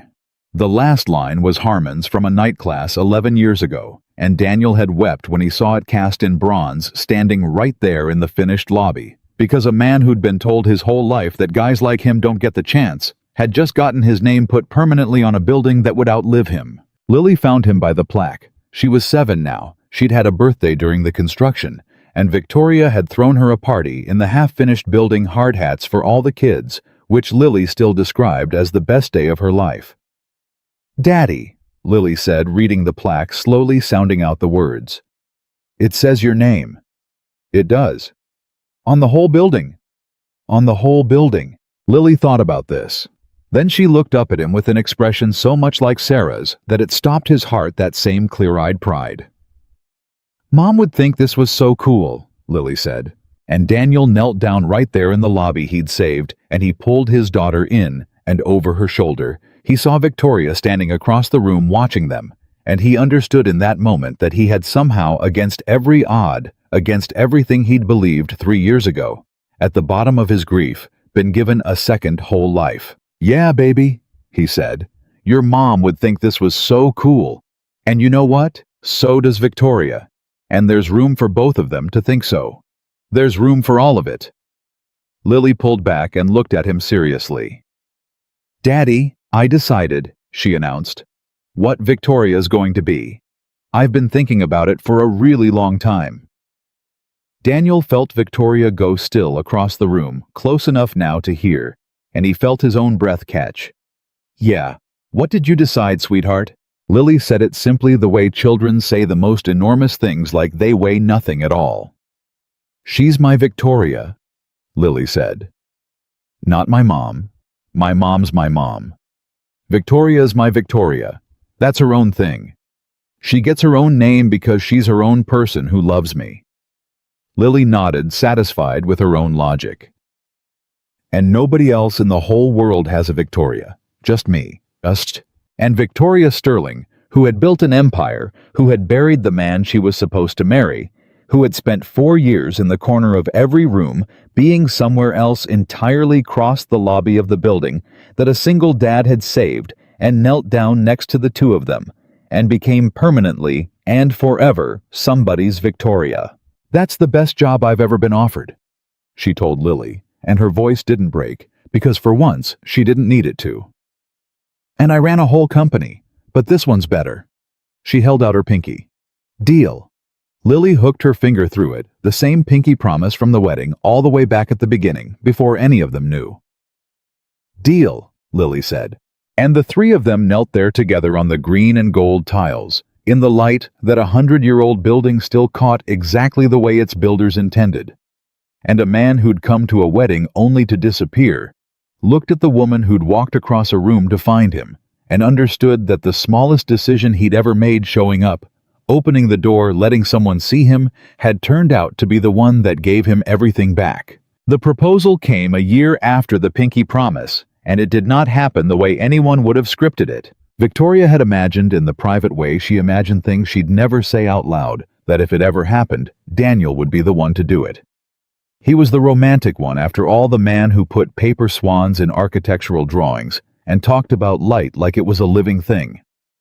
She'd assumed she'd be on the receiving end, and she'd assumed she'd cry, and she'd assumed it would be at the Ardmore, because everything meaningful in their lives seemed to happen at the Ardmore. She was wrong on every count because she was the one who did it, and she did it in a kitchen over a colander she'd finally bought him. "I got you something?" Victoria said one ordinary Tuesday night while Daniel was straining pasta. "You're always getting me something. You have a problem. We've discussed this. This one's different." She set a box on the counter. Not a jewelry box. A plain brown box, the kind a hardware store would use. Daniel wiped his hands and opened it, and inside was a colander. A good one. Stainless steel heavy, the kind that would last 40 years. "You bought me a colander," Daniel said, and he was grinning because this was an old joke by now. The colander he didn't own. The one thing Victoria Sterling couldn't find in his kitchen the first time she'd tried to cook. "This is the most romantic gift I've ever—" "Look underneath it," Victoria said. And Daniel lifted this colander out of the box, and underneath, sitting in the bottom, was a ring. A plain band. Not a diamond the size of an eyeball, not the kind of thing a billionaire buys to prove a point. A simple band, the kind of thing a man who counts tiles and gallons of gas would understand. Daniel went very still. "I'm not good at this," Victoria said, and her voice, the voice that had built an empire and closed 100 deals, was shaking. "I've said hard things in boardrooms my whole life, and I don't know how to say this one. So I'm just going to say it plain, the way you taught me. The way you tell Lily the truth." She took a breath. "I spent 4 years believing my life ended in a hospital hallway. I told everyone I was fine. I built walls so high nobody could climb them, and I told myself I liked it up there alone where nothing could reach me. And then a man knelt down at a wedding and told his daughter that a cruel man was just unhappy inside." Her eyes were wet now, and she didn't fight it. "I've watched you show up every single day for 2 years. Through the good days and the days your grief knocks you flat, and the days mine does. You never once asked me to be less than I am, or to forget the person I lost, or to be anything but exactly myself. Do you know how rare that is? I've been in rooms with the most powerful people on earth. Not one of them ever offered me that." She picked up the ring. "So I'm asking. Not because I'm lonely, not because you're convenient. My sister was wrong about that, and I finally believe it. I'm asking because you're the bravest thing that ever happened to me, and I choose you every single day the way you chose me. Daniel Hayes. Will you marry me?" For a long moment, Daniel didn't say anything. He looked at the ring, and then at the woman holding it, and then, of all things, he laughed a wet, disbelieving laugh, and put his hand over his eyes.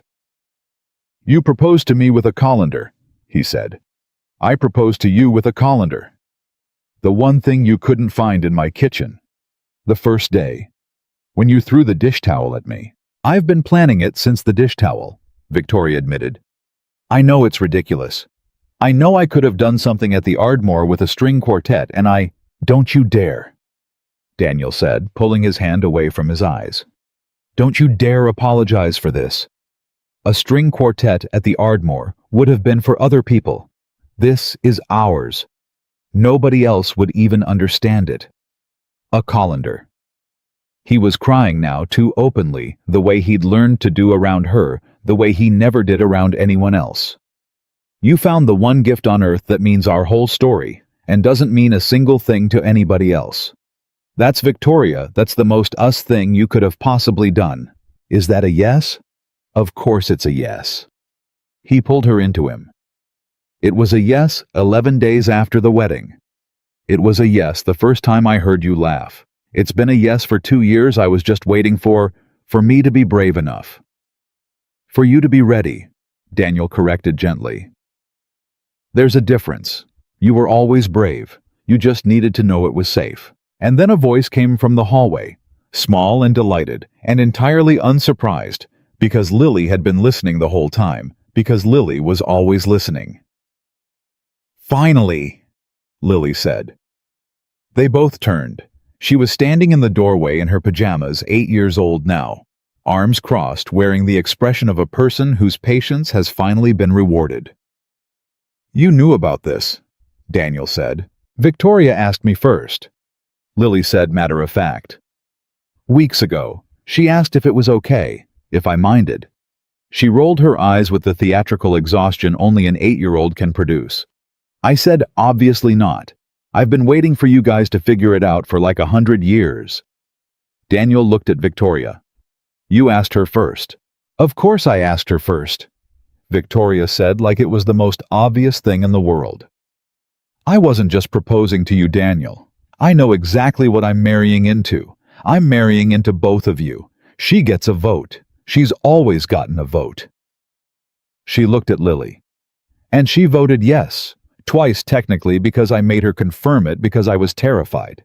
Lily crossed the kitchen and inserted herself into the middle of the hug the way she always did, and the three of them stood there in the small kitchen with a colander on the counter and a ring on Daniel's finger. And it was all of them agreed. Later, the best proposal that ever happened, precisely because it happened over a strainer and a joke, and an 8-year-old's rolled eyes. Tuck. They were married in the spring in the garden of the same lakeside estate where a lonely man had once hidden in a corner, and a billionaire had once planned to leave after 90 minutes. It was Daniel's idea to hold it there. Victoria had resisted at first. That place, she said. Of all places. We could get married anywhere. We could get married at the Ardmore, which would at least make sense, or, it has to be there, Daniel said. Think about it. That's where it started. That's where you walked across a whole room to stand up for my daughter. That's where I heard you laugh for the first time. That's the exact spot where two people who'd both given up got a second chance and didn't even know it yet. He took her hands. I want to stand in that garden again. But this time, I don't want to be hiding in the corner. This time, I want to be standing right in the middle of it, where everyone can see me marrying you. His voice caught. The first time I was there, I couldn't wait to leave. I want to go back and stay. I want to rewrite the ending of that night. Does that make sense? It made complete sense, and Victoria said yes, and so they went back. The wedding was small. That surprised the business press who'd expected a billionaire spectacle, 500 guests, and a magazine spread. Instead, there were 40 people. Michael Daniel's brother, whose own wedding had started, the whole thing stood as best man and cried through the entire ceremony. Curtis Harmon was there, older now, retired fully, who'd become something like a grandfather to Lily over the 2 years of the restoration and after. Victoria's security guards were there, all 9 of them, invited personally, and the 3 whose kids' college she'd secretly paid for finally understood that day, watching her exactly who they'd been working for all those years. And Lily walked Victoria down the aisle. That had been Lily's idea, and it had made both adults cry when she proposed it standing in the kitchen with the seriousness she brought to all her most important decisions. Victoria doesn't have anybody to walk her, Lily had reasoned. Her mom and dad aren't around, and she doesn't have a dad to do it, and I don't want her to walk by herself. Nobody should walk by themselves. She'd looked between them. So I'll do it. I'll walk her to you, Daddy, and then I'll be standing right there in the middle when you two, do the thing. Get married. So we're all together for the whole part. And that was how it happened. An 8-year-old in a pale green dress, green and gold, like the tiles, her own choice. Nobody had suggested it walked a billionaire across a garden and delivered her to a man who'd once come to that same garden only to disappear. When they reached him, Lily didn't step aside the way tradition demanded. She stood right between them, holding one hand from each, and when the officiant began, she stayed there, and nobody moved her because that was the whole point. They weren't 2 people getting married. They were 3 people becoming permanent. The officiant, an old friend of Michael's, had asked in advance whether they wanted to write their own vows. Victoria had said no immediately. She was a woman who'd spent a lifetime being precise with words, and she did not trust herself to be precise with these in front of people without breaking. Daniel had said yes. So when the moment came, Daniel spoke his vows, and Victoria spoke the traditional ones back, and it was perfect, because it was exactly true to who each of them was, the romantic and the fortress meeting in the middle. I'm not going to say a lot, Daniel said, holding her hands with Lily standing between them holding on. I said I'd keep it short, and I keep my promises. 2 years ago, I came to this exact garden convinced the best part of my life was already behind me. I was so sure. I'd have bet everything on it. I thought all I had left to do was hold the line for my daughter and quietly disappear. He looked at Victoria, and then down at Lily, and then back up. And then, a woman I was certain would never even look at me walked across that reception hall right over there. You can see the spot from here because she couldn't stand watching a child be treated badly. And she changed everything. Not by giving me money or a job or even a second chance, though she gave me all three. His voice thickened. She changed everything by teaching me the thing I thought I already knew. That showing up is the whole game. I'd been showing up for Lily for 3 years, and I thought that was all I had left in me. Victoria showed me I had more. That there was room for more. That a heart doesn't run out, it just makes more room. He took a breath. So here's my vow, and it's the only one I've got, and it's the truest thing I know how to say. I will show up. Every day. For you and for Lily, and for whatever comes. On the good days, and the days grief knocks one of us flat. I will not disappear. Not into a corner, not into work, not into the past. I will be here. Present. For real. That was your one condition the very first day, and I've kept it for 2 years, and I'm going to keep it for the rest of my life. He slid the ring on. That's it. That's the whole vow.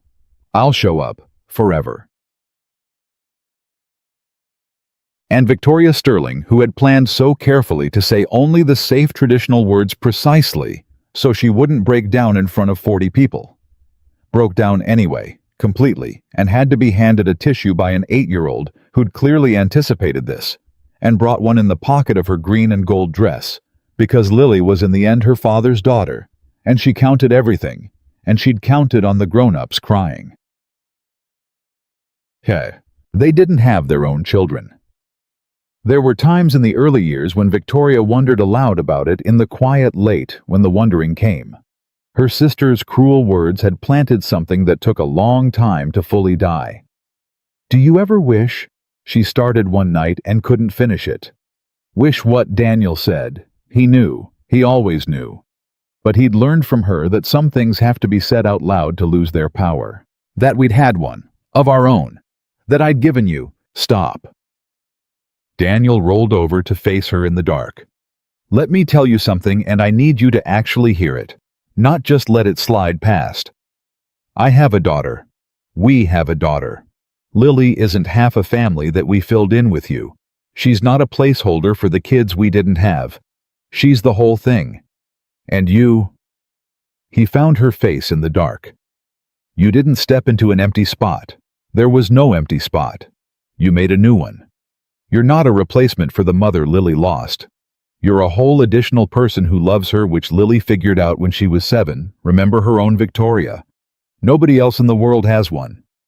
He kissed her forehead. We're not incomplete, Victoria. We were never incomplete. We're exactly the right size. 3. That's our number. It's not a number that's missing anything. It's a number that's full. And Victoria let that in finally, all the way she'd let so few things in over her life, and the wondering stopped coming after that, because she believed him, because he'd never once lied to her, because the truth was that the three of them fit together with no gaps and no missing pieces, and had from the very beginning. Lily grew up. That's the thing that happens. The thing nobody warns you about. The 8-year-old in the green and gold dress became a teenager, and then impossibly someone about to leave. She was 17 when she stood in the lobby of the Ardmore one afternoon, home from a college visit, and found Victoria there, and the two of them stood together, looking up at the hand-painted ceiling the way they had 100 times. I'm going to study architecture, Lily said. She hadn't told her father yet. She told Victoria first, which meant something, which meant everything. I decided. I want to do what Dad does. I want to save buildings nobody else can see. Victoria was quiet for a moment. Your father is going to cry for a week. I know, Lily grinned. That's why I'm telling you first, so you can warn him. He'd want you to have your own dream, you know, not his. He'd never want you to feel like you had to. It's not his dream, Lily said. It's mine. It just started as his. She looked up at the ceiling at the leaves and forgotten flowers a stranger had painted 100 and some years ago. You know what I remember? From when I was little, before all this. She paused. I remember being at Uncle Mikey's wedding, and some man said something mean about me, and I didn't understand what I did wrong, and my dad knelt down and told me it wasn't about me at all. That the man was just unhappy inside. Lily's voice went soft. And then a lady walked all the way across the room, and I gave her a paper swan, and she promised to keep it on her desk. She turned to Victoria. Do you still have it? Victoria didn't answer with words. She reached into her bag, the same private bag she'd carried for 15 years, the one that had held a plain white card once, and she pulled out a small, flat protective case. The kind museums use, and inside it, preserved behind glass, laminated and cared for. Against the wearing of decades was a lopsided paper swan with one wing bigger than the other. Lily stared at it. You laminated it. 11 years ago, Victoria said. It was starting to fall apart. I couldn't let it fall apart. Her voice caught. You made me that at the worst moment of the loneliest 4 years of my life. You walked up to a stranger who was crying inside where nobody could see, and you handed her a swan so she wouldn't be embarrassed at her big company. You have no idea what you did that day. You were 6. You couldn't have known, but you reached across everything, and you... She stopped, pressed her lips together. You started all of it, not your father. You. He came to that wedding to disappear. He'd never have walked across that room to me. But you walked across it to him with a swan, and you gave me a reason to stay. Everything after that, the building, the marriage, all of it, this whole life, it all started with a 6-year-old and a paper swan. Lily was crying now, 17 years old, and crying in the lobby her father had saved holding a laminated swan she'd folded when she was 6. That's why I want to do it, she said. Architecture, saving things. Because you two taught me you can never build a new old thing. Once it's gone, it's gone. But if somebody looks close enough, if somebody actually sees it, you can save it before it's too late. She wiped her eyes. You saved this building. Dad saved this building. But before any of that, Victoria, you and Dad saved each other. 2 people everybody wrote off. 2 broken things nobody else could see the worth in. And you didn't tear each other down and start over. You saw what was still there under all the damage and you kept it. She looked at the swan, and then at the woman who'd laminated it, and then up at the 100-year-old ceiling. That's the only thing I want to do with my whole life. I want to be the person who sees what's worth keeping. Like Dad saw this building. Like you saw Dad. Like Dad saw you. And Victoria Sterling pulled her daughter. Her daughter no qualifier needed anymore. Not for years now, into her arms in the lobby of a building that a lonely single father had refused to let die. And understood that the truest thing she'd ever built wasn't a company or an empire or even a restored landmark with her husband's name in bronze by the door. It was this. A family that should never have existed, assembled by accident out of 2 catastrophes, and a paper swan standing in the light that a 100-year-old building still caught exactly the way its builders had intended all those years ago, when someone stood in that very spot and thought about how the sun would move through the room and then built it, and it was still doing exactly what they'd hoped. Daniel found them there an hour later. The 2 of them still talking, and he stopped in the doorway and just watched his wife and his daughter, heads bent together under the painted ceiling, and he thought about the man he'd been that night in the garden, holding a glass of champagne. He never drank, waiting for a night to end so he could go home to an empty house and a grief he was sure would last the rest of his life. That man had almost stayed home.